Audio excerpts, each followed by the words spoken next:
Hi, good morning. It's Jim from the maverickstar Observatory. Guys, it's been really busy this morning. We've had to process the TriMag data, the Magnetosphere data from here in the UK, and we've also had Jeff, one of our superstars in Perth, Australia, send his data. So we're going to get through those, but before we do, big thank you to those few people yesterday that pledged a little bit of support for the channel, and a big thank you to all the patrons. But, you know, we do really need to raise more than £30 a day if we can for the keeping of this observatory, because it is getting expensive, guys. You know, we've got things we need to purchase, like a new computer, because you probably can hear in the background the CPU is dying to keep up with just, you know, making these videos, let alone the time it takes to render the data. And as you know, when we look at the TriMag data, you know, 1 month's worth of data is like over 350,000 separate data points of every 3 seconds, you know, of collecting that data. So as you can see, we're looking at the latest position for the migrating magnetic North Pole. It is still on its way to Australia. Oh, I don't think it's there yet, but it might be after it's gone to Russia first. But it's on its way to Russia, and it's moved 4.6 miles in the last month, as you can see. And for those of you that are interested in, you know, keeping track of this for yourselves, you can see that the latitude is 83 degrees by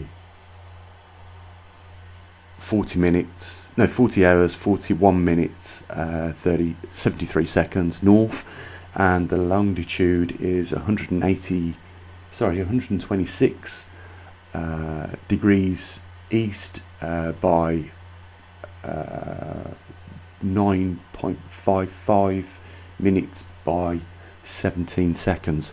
So yeah, sorry, I haven't got my glasses on, so I can't see, you know, where the screen is at the moment, but there you go. That's the new position for this month. It has moved, like I say, 4.6 miles. Let's go and have a look at the TriMag data, the Magnetosphere data, and what we've had sent from Perth, and have a little talk about that.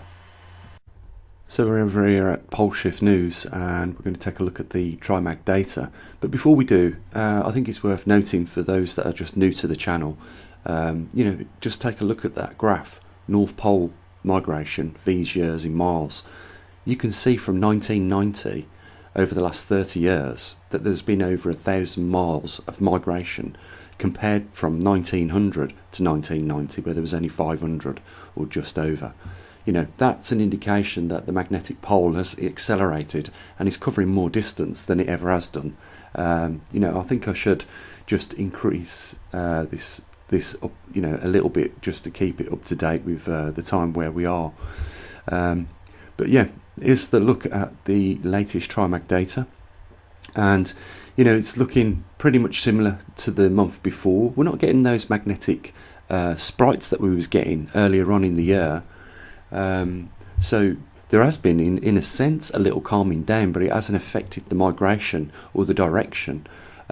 We do get, you know, the occasional bump on the magnetosphere strength, but you know, generally it is still on its way, like we've been showing it in the videos that we've done this week, on its way to Russia.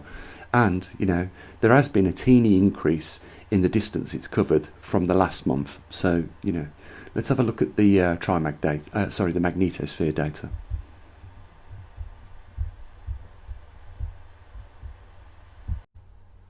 So here we are looking at the Magnetosphere data from here in the UK. As you can see, there's been a few little bumps in the road, but nothing more than a couple of microteslas, if that. We don't get much of a change here in the UK for some reason in the magnetosphere strength since we've been recording it nearly a year and a half, coming up 2 years. We are getting more activity at other locations around the world though. It would be interesting to see what's going on over in Arizona, so I might get in touch with another one of our superstars, Scott, and see if he can send some data.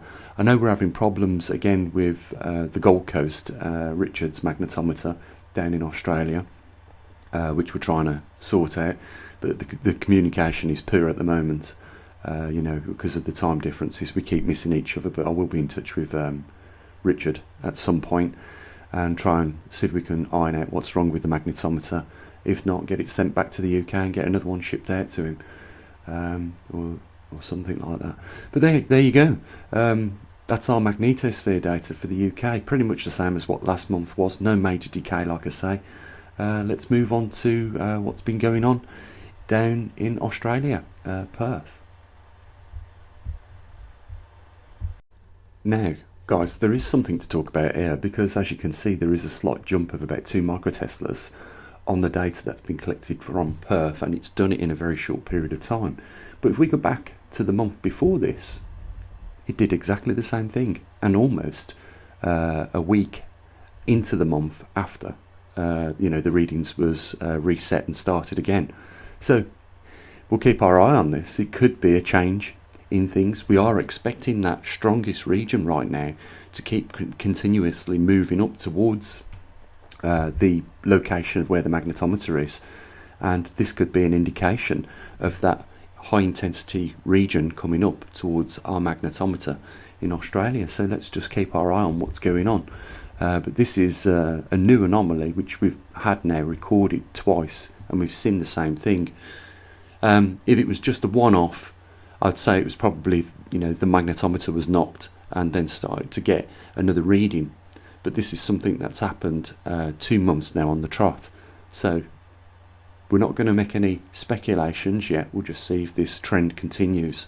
So it'll be interesting to see what's been recorded next month. And like I say, it would be good if we can get some data back now from the Gold Coast, because that might be showing the same sort of anomaly. Over the next few days, I have to get in touch with Richard, see if we can get his data sorted out or whatever he's got for us. So guys, just to round up this video, we're going to keep it short because we've been at it since 5 o'clock this morning. I know it's only a 10-20 minute video that you get, but on this end there's a lot of processing, especially on the 17th of every month. Like I say, just to round off, the magnetic North Pole still is on its migration. Moved 4.6 miles in the last month. It's still heading towards that location in Russia. We know it's going to go there at some point, because that is the winning high intensity region over the northern hemisphere out the two. That's Canada and Russia. We know it's heading to Russia because that's the one that's increasing.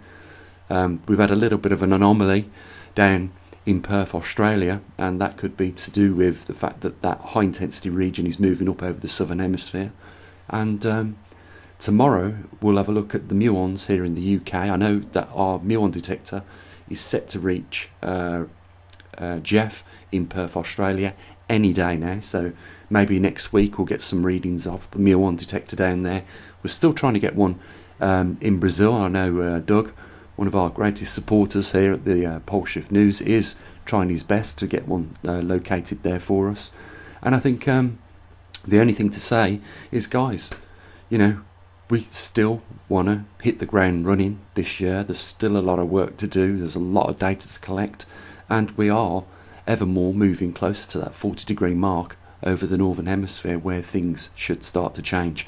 I reckon that's where we're going to start to see the magnetosphere either decreasing and or fluctuating, many more microteslas than what we're getting right now.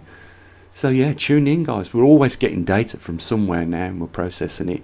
And we're hoping to get more magnetometers out there. If you're in Canada and you're interested in having one of our little magnetometers and recording the data for us, drop a message in the comment section down below, and we'll get one out to you. I've got 3 that I've built recently that are sitting there doing nothing, and I'd rather have them out in the field. I've got a magnetometer that's going to go out with the muon detector to Brazil at some point, hopefully within the next month or two. And yeah, we're just going to keep you informed on these. But guys, we want to still improve the content of these videos, and to do that it's going to require an investment. I know the computer that we need that's capable of rendering with a reasonable graphics card is in the region of about £3,000. Money the observatory just doesn't have. We need a green screen, therefore we can make the content of the videos much better. We can have these charts in the background while we're talking about them, as opposed to just occasionally doing a video where you see me where I talk about these things, or a video like today where we just pull up some of the data on the the topic. But yeah, other than that, we've got this website here, and if you have a look at what we've got on there, you'll see it covers more than just the magnetosphere strength and the magnetometer data that we collect from all around the world. It's got most of the anomalies you could think of that would be of interest to you if you was concerned about your planet. And you know, we've been at it now for, you know, a good couple of years. We've equipment out in the field collecting it for you guys, and we've got that bespoke piece of equipment that keeps track of the magnetic North Pole, you know, the tri-mag. So yeah, if you can help out with some support, the link's down there. You can either become one of our patrons, or you can just make a one-off payment on PayPal here and there. You know, it's entirely up to you. But the main thing is that we keep this observatory going and monitoring these things, because the information from the mainstream, as you guys know, just isn't forthcoming. Simple as that. I'm going to leave it here, guys. You have an amazing day. Love you all, and as always, bye for now.